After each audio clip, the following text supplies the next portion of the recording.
I can't even imagine what the suicide and homicide and just the rates of depression, and accidental deaths due to overdose are going to look like in the future.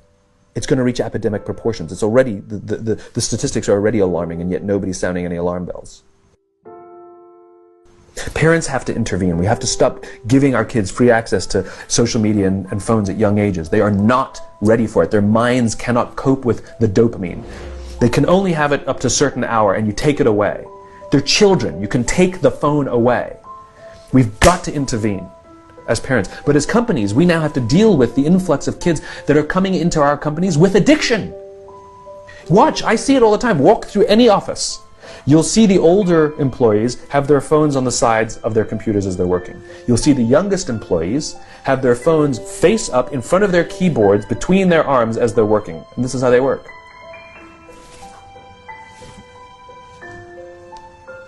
And the science is alarming. They did experiments on mice where they did the multitasking. They put flashing lights to mimic going from the computer to the cell phone, the computer to the cell phone to the TV. The mice that were exposed to the changing lights, it took them 3 times longer to solve a maze than the mice that weren't, and the damage was permanent. There is a subconscious reaction to these devices when we use them, okay? What if I were to hold my phone while I'm talking to you? I'm not checking it, it's not buzzing, it's not beeping, I'm not even nothing, I'm just holding it. Do you feel at this moment that you are the most important thing to me right now? No, you do not.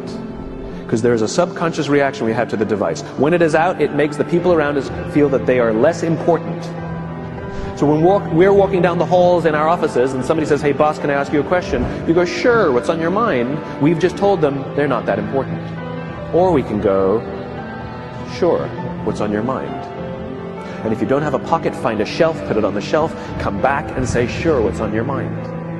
When we show up to a meeting, or a lunch, or a dinner, with our colleagues, our clients, or our friends, or our families, and we put the phone on the table, we have announced to everyone in the room that they are not that important to us.